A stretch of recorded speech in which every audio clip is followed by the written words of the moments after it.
All right, so let's talk about something that is super frustrating. I bet you've been here. You grind out a solution to a coding problem, it runs perfectly, you hit submit, and you still get that rejection email. What gives? It's a tough pill to swallow, but it points to a really big idea in the world of software engineering. And that big idea is this: correct code is not the same thing as good code. Seriously, in interviews and really in the real world, getting the right answer is just, well, it's the bare minimum. It's the price of admission. The real test is what comes next. So you have to start thinking like the interviewer. They're looking at your code and asking two huge questions. Number one, how fast is this thing, really? Not just on this tiny example, but what happens when I throw 1,000,000 items at it? And number two, how much memory is this thing eating up? Does it need a little bit of RAM, or is it going to try to swallow the whole server? Answering those two questions, that's the game. Okay, so how do we even begin to answer those questions? Well, we have to measure our code's cost. And no, I'm not talking about money, I'm talking about its performance cost. And we do that using two fundamental ideas: time complexity and space complexity. Let's tackle time complexity first. Now, the number one mistake people make here is thinking it's about seconds or minutes. It's not. I mean, a supercomputer can make even terrible code look fast. Time complexity isn't about the clock on the wall. It's about counting the number of steps or operations your code has to take.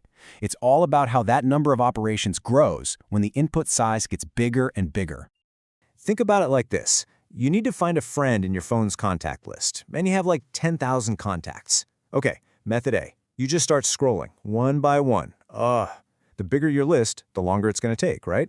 The work grows directly with the size of the list. Now, method B. You use that little alphabet index on the side and just tap S. Boom! You're right there. It's basically instant, whether you have 100 contacts or 100,000. That huge difference in effort, that is the core idea of algorithm efficiency. So that's time. The other half of this puzzle is space complexity. This is all about how much extra memory, we're talking RAM, your code needs to do its job. For example, if your solution has to copy the entire input into a brand new list just to work, that's a really high space cost. And trust me, interviewers care about this a lot. Why? Because a program that eats up all the memory can crash a whole system. That's often way worse than just being a little slow. Okay, so we have time and space. But how do we actually talk about them? How can we compare two different solutions on a level playing field? We need a standard language. And that language, that universal scorecard for performance, is called Big O notation. And the easiest way to get this is with a commute analogy. Think about your drive to work. Big O is the absolute worst case. It's Friday afternoon, there's an accident, it's raining, total gridlock. Big Omega, that's the best case. It's 3 a.m., every light is green, not a car in sight. And Big Theta is kind of the middle ground, your normal, everyday commute. Some traffic, but not a total disaster. Now here's the key thing you need to remember for interviews. Out of all of those, we almost always focus on Big O, the worst case. And why is that? It's because when you're building real software, you can't just hope for the best. You have to plan for the worst. You need to know that your system won't fall over and die when it gets hit with a ton of traffic.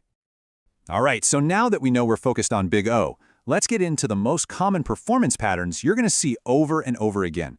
These are like the basic building blocks for classifying how an algorithm behaves. Okay, here are the heavy hitters. First up is O of 1, or constant time. This is the dream, the holy grail.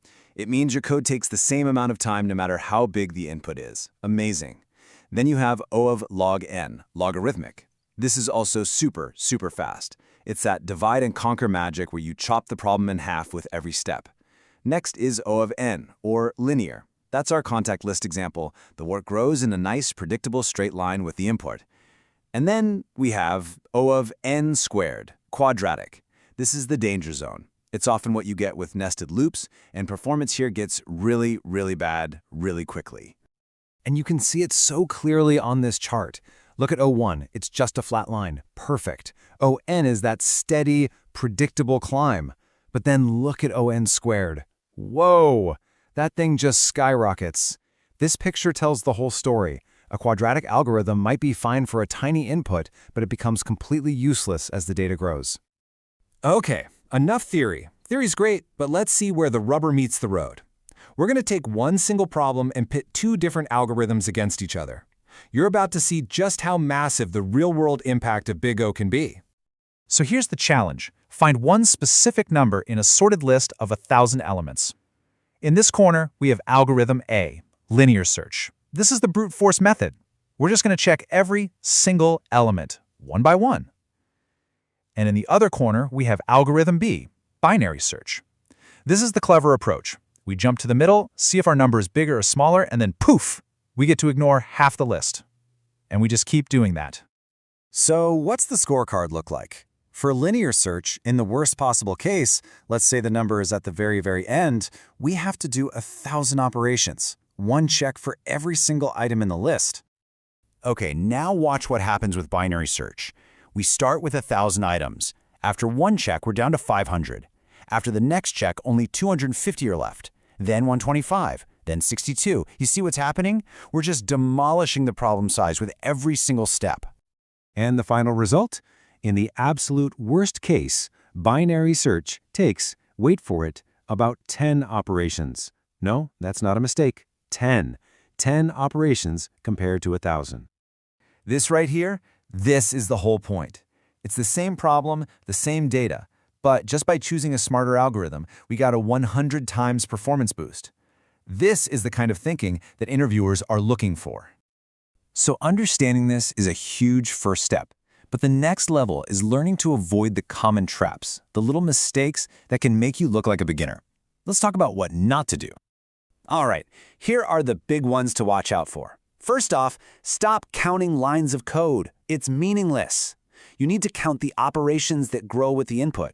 Second, always think about the worst case. That's what Big O is all about.